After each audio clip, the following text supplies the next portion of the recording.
اعوذ باللہ من الشیطان الرجیم بسم اللہ الرحمن الرحیم۔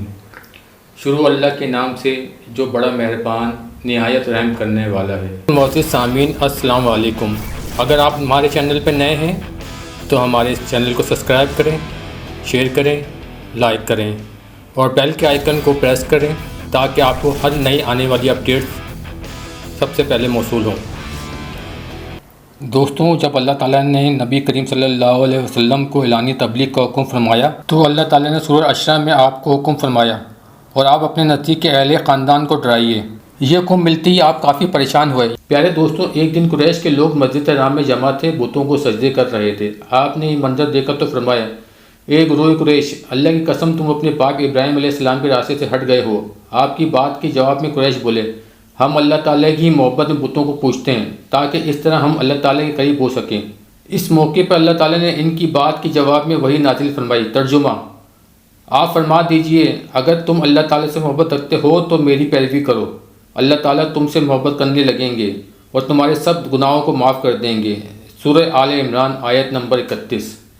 قریش کو یہ بات بہت ناگوار گزری۔ انہوں نے ابو طالب سے شکایت کی، ابو طالب تمہارے بھتیجے نے ہمارے معبودوں کو برا کہا ہے، ہمارے دین میں عیب نکالے ہیں، ہمیں بے عقل ٹھہرایا ہے، اس نے ہمارے باپ دادا تک کو گمراہ کہا ہے، اس لیے یا تو ہماری طرف سے آپ اس سے نمٹیں یا ہمارے اور اس کے درمیان سے ہٹ جائیے، کیونکہ خود آپ بھی اس دین پہ چلتے ہیں جو ہمارا ہے اور اس کے دین کے آپ بھی خلاف ہیں۔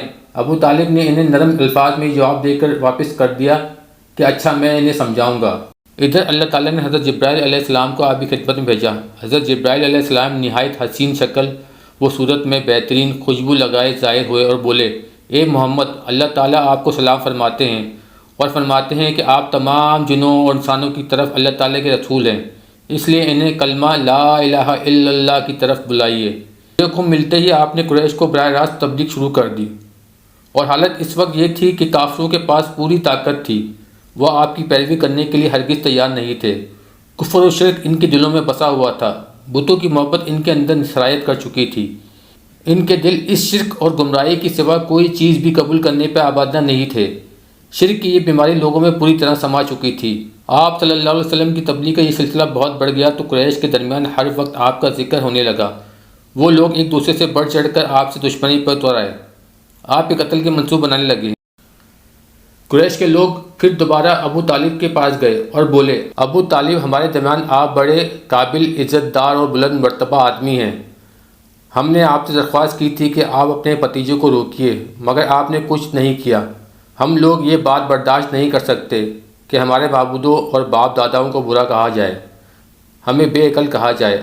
آپ انہیں سمجھا لیں، ورنہ ہم آپ سے اور ان سے اس وقت تک مقابلہ کریں گے جب تک دونوں فریقوں میں سے ایک ختم نہ ہو جائے۔ قریش تو یہ کہہ کر چلے گئے۔ ابو طالب پریشان ہو گئے، وہ اپنی قوم کے غصے سے اچھی طرح واقف تھے۔ دوسری طرف وہ اس بات کو پسند نہیں کر سکتے تھے کہ کوئی شخص بھی حضور کریم صلی اللہ علیہ وسلم کو رسوا کرنے کی کوشش کرے، اس لیے انہوں نے نبی کریم صلی اللہ علیہ وسلم سے کہا، بھتیجے، تمہارے قوم کے لوگ میرے پاس آئے تھے، انہوں نے مجھ سے یہ کہا ہے، اس لیے اپنے اوپر اور مجھ پر رحم کرو اور مجھ پر ایسا بوجھ نہ ڈالو جس کو میں اٹھا نہ سکوں۔ ابو طالب کی اس گفتگو سے نبی کریم صلی اللہ علیہ وسلم نے خیال کیا کہ اب چچا ان کا ساتھ چھوڑ رہے ہیں، وہ بھی آپ کی مدد نہیں کرنا چاہتے، آپ کی حفاظت سے ہاتھ اٹھا رہے ہیں، اس لیے آپ نے فرمایا، چچا جان، اللہ کی قسم اگر یہ لوگ میرے دائیں ہاتھ پر سورج اور بائیں ہاتھ پر چاند رکھ دیں اور یہ کہیں کہ میں اس کام کو چھوڑ دوں تو بھی میں ہرگز نہیں چھوڑوں گا، یہاں تک کہ خود اللہ تعالیٰ اس کو ظاہر فرما دیں۔ یہ کہتے ہوئے آپ کی آواز بھر گئی، آپ کی آنکھوں میں آنسو آ گئے، پھر آپ اٹھ کر جانے لگے، لیکن اسی وقت ابو طالب نے آپ کو پکارا، بھتیجے ادھر آؤ۔ آپ ان کی طرف مڑے تو انہوں نے کہا، جاؤ بھتیجے، جو دل چاہے کہو، اللہ کی قسم میں تمہیں کسی حال میں نہیں چھوڑوں گا۔ جب قریش کو اندازہ ہو گیا کہ ابو طالب آپ کا ساتھ چھوڑنے پر تیار نہیں ہے تو وہ عمار بن ولید کو ساتھ لے کر ابو طالب کے پاس آئے اور بولے، ابو طالب، یہ عمار بن ولید ہے، قریش کا سب سے زیادہ بہادر، طاقتور اور سب سے زیادہ حسین نوجوان ہے، تم اسے لے کر اپنا بیٹا بنا لو اور اس کے بدلے میں اپنے بھتیجے کو ہمارے حوالے کر دو، اس لیے کہ وہ تمہارے اور تمہارے باپ دادا کے دین کے خلاف جا رہا ہے، اس نے تمہاری قوم میں پھوٹ ڈال دی ہے اور اس کی عقلیں خراب کر دی ہیں، تم اسے ہمارے حوالے کر دو تاکہ ہم اسے قتل کر دیں، انسان کے بدلے میں انسان تمہیں دے رہے ہیں۔ قریش کی یہ بے ہودہ تجویز سن کر ابو طالب نے کہا، اللہ کی قسم یہ ہرگز نہیں ہو سکتا، کیا تم یہ سمجھتے ہو کہ کوئی اونٹنی اپنے بچے کو چھوڑ کر کسی دوسرے بچے کی آرزومند ہو سکتی ہے؟ ان کا جواب سن کر معتم بن عدی نے کہا، ابو طالب، تمہاری قوم نے تمہارے ساتھ انصاف کا معاملہ کیا ہے اور جو بات تمہیں ناپسند ہے اس سے چھٹکارے کے لیے کوشش کی ہے۔ اب میں نہیں سمجھتا کہ اس کے بعد تم ان کی کوئی اور پیشکش قبول کرو گے۔ جواب میں ابو طالب بولے، اللہ کی قسم، انہوں نے میرے ساتھ انصاف نہیں کیا، بلکہ تم سب نے مل کر مجھے رسوا کرنے اور میرے خلاف گٹھ جوڑ کرنے کے لیے یہ سب کچھ کیا ہے، اس لیے اب جو تمہارے دل میں آئے کر لو۔ بعد میں یہ شخص عمار بن ولید حبشہ میں کفر کی حالت میں مرا، اس پر جادو کر دیا گیا تھا۔ اس کے بعد یہ وحشت زدہ ہو کر جنگلوں اور گھاٹیوں مارا پھرتا رہتا تھا۔ اس طرح دوسرے شخص معتم بن عدی بھی کفر کی حالت میں مرا۔ غرض جب ابو طالب نے قریش کی یہ پیشکش بھی ٹھکرا دی تو معاملہ بے حد سنگین ہو گیا۔ دوسری طرف ابو طالب نے قریش کے خطرناک ارادوں کو بھانپ لیا تھا۔ انہوں نے بنی ہاشم اور بنی عبد المطلب کو بلایا، ان سے درخواست کی کہ سب مل کر آپ کی حفاظت کریں، آپ کا بچاؤ کریں۔ ان کی بات سن کر سوائے ابو لہب کے سب تیار ہو گئے۔ ابو لہب نے آپ کا ساتھ نہ دیا، یہ بدبخت سختی کرنے اور آپ کے خلاف آواز اٹھانے سے باز نہ آیا۔ اس طرح جو لوگ آپ پر ایمان لے آئے تھے ان کی مخالفت میں بھی ابو لہب بھی سب سے پیش ہوتا تھا۔ آپ کو اور آپ کے ساتھیوں کو تکالیف پہنچانے میں بھی یہ قریش سے بڑھ چڑھ کر حصہ لیتا تھا۔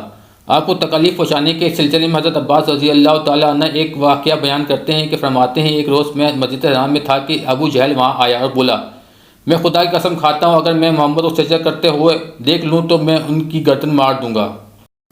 حضرت عباس رضی اللہ تعالیٰ عنہ فرماتے ہیں، یہ سن کے میں فوراً نبی کریم صلی اللہ علیہ وسلم کی طرف گیا اور آپ کو بتایا کہ ابو جہل کیا کہہ رہا ہے۔ نبی کریم صلی اللہ علیہ وسلم یہ سن کر غصے کی حالت میں باہر نکلے اور تیز سے چلتے ہوئے مسجد حرام میں داخل ہو گئے، یہاں تک کہ گزرتے وقت آپ کو دیوار کی جگڑیں لگ گئیں۔ اس وقت آپ سورہ الگ کی آیت 1 اور 2 پڑھ رہے تھے۔ ترجمہ: اے پیغمبر، آپ اپنے رب کا نام لے کر قرآن پڑھا کیجیے، وہ جس نے مخلوقات کو پیدا کیا ہے اور جس نے انہیں خون کے لوتھڑے سے پیدا کیا ہے۔ تلاوت کرتے ہوئے آپ سورہ الگ کی آیت نمبر 6 تک پہنچ گئے۔ ترجمہ: سچ مچ بے شک کافر آدمی حد سے نکل جاتا ہے، یہاں تک کہ آپ نے سورت کا آخری حصہ پڑھا جہاں سجدے کی آیت ہے، اور اس کے ساتھ ہی آپ سجدے میں گر گئے۔ اسی وقت کسی نے ابو جہل سے کہا، ابو الحکم، یہ محمد سجدے میں پڑے ہیں۔ یہ سنتی ابو جہل فوراً آپ کی طرف بڑھا، آپ کے نزدیک پہنچا، لیکن پھر اچانک واپس آ گیا۔ لوگوں نے حیران ہو کر پوچھا، ابو الحکم کیا ہوا؟ جواب میں اس نے اور زیادہ حیران ہو کر کہا، جو میں دیکھ رہا ہوں کیا تمہیں وہ نظر نہیں آ رہا ہے؟ اس کی بات سن کے لوگ اور زیادہ حیران ہو کر بولے، تمہیں کیا نظر آ رہا ہے ابو الحکم؟ اس پر ابو جہل نے کہا، مجھے اپنے اور ان کے درمیان آگ کی ایک خندق نظر آ رہی ہے۔ اس طرح ایک دن ابو جہل نے کہا، اے گروہ قریش، جیسا کہ تم دیکھ رہے ہو محمد تمہارے دین میں عیب ڈال رہا ہے، تمہارے معبودوں کو برا کہہ رہا ہے، تمہارے عقلوں کو خراب بتا رہا ہے اور تمہارے باپ دادا کو گالی دے رہا ہے۔ اس لیے میں خدا کے سامنے عہد کرتا ہوں کہ کل میں محمد کے لیے اتنا بڑا پتھر لے کر بیٹھوں گا جس کا بوجھ وہ برداشت نہیں کر سکیں گے۔ جو ہی وہ سجدے میں جائیں گے میں وہ پتھر ان کے سر پہ دے ماروں گا۔ اس کے بعد تم لوگوں کو اختیار ہے کہ چاہو تو اس معاملے میں میری مدد کرنا اور مجھے پناہ دینا، چاہو تو مجھے دشمنوں کے حوالے کر دینا ہے، پھر بنی عبد المناف میرا جو بھی حشر کرے۔ یہ سن کر قریش نے کہا، اللہ کی قسم، ہم تمہیں کسی قیمت پر دغا نہیں دیں گے، اس لیے جو تم کرنا چاہتے ہو اطمینان سے کرو۔ دوسرے دن ابو جہل اپنے پروگرام کے مطابق ایک بہت بھاری پتھر اٹھا لایا اور نبی کریم کا انتظار کرنے لگا۔ ادھر نبی کریم صلی اللہ علیہ وسلم بھی عادت کے مطابق صبح کی نماز کے بعد وہاں تشریف لے آئے۔ اس وقت آپ کا قبلہ بیت المقدس کی طرف تھا۔ آپ نماز کے لیے رکن ایمانی اور حجر اسود کے درمیان کھڑا ہوا کرتے تھے، کعبے کو اپنے اور بیت المقدس کے درمیان کر لیا کرتے تھے۔ آپ نے آتی نماز کی نیت ادان لی۔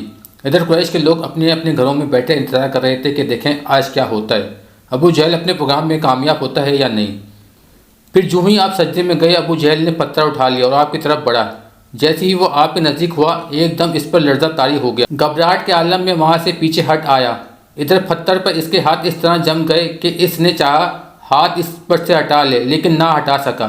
قریش کے لوگ فوراً اس کی گرد جمع ہو گئے اور بولے، ابو الحکم کیا ہوا؟ اس نے جواب دیا، میں نے رات کو تم سے جو کہا تھا اس کو پورا کرنے کے لیے محمد کی طرف بڑھا، مگر جیسے ہی ان کے قریب پہنچا ایک جوان اونٹ میرے راستے میں آ گیا۔ میں نے اس جیسا زبردست اونٹ آج تک نہیں دیکھا۔ وہ ایک دم میری طرف بڑھا جیسے مجھے کھا لے گا۔ جب اس واقعے کا ذکر نبی کریم صلی اللہ علیہ وسلم سے کیا گیا تو آپ نے فرمایا، وہ جبرائیل علیہ السلام تھے، اگر وہ میرے نزدیک آتا تو وہ ضرور اسے پکڑ لیتے۔ پیارے دوستوں، ایک روز نبی کریم صلی اللہ علیہ وسلم خانہ کعبہ نماز پڑھ رہے تھے کہ ابو جہل آپ کے پاس آیا اور بولا، کیا میں نے آپ کو اس سے منع نہیں کیا تھا؟ آپ جانتے نہیں میں سب سے بڑے گروہ والا ہوں۔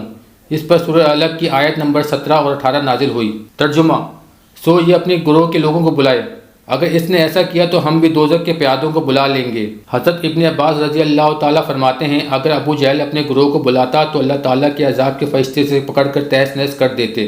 ایک روز ابو جہل حضور کریم صلی اللہ علیہ وسلم کے سامنے آیا اور آپ سے مخاطب ہوا، آپ کو معلوم ہے میں بتا والوں کا محافظ ہوں اور میں یہاں تک شریف ترین شخص ہوں۔ اس وقت اللہ تعالیٰ نے سورہ دکان کی آیت 49 فرمائی۔ ترجمہ: چک تو بڑا معظم میں مکرم ہے۔ آیت کا یہ جملہ دوزخ کے فرشتے ابو جہل کو دوزخ میں ڈالتے وقت اس سے پٹکارتے ہوئے کہیں گے۔ تکالیف پہنچانے کا ایک اور واقعہ اس طرح پیش آیا کہ ایک روز نبی کریم صلی اللہ علیہ وسلم مسجد حرام میں نماز پڑھ رہے تھے۔ قریب بھی کچھ جانور ذبح کیے گئے۔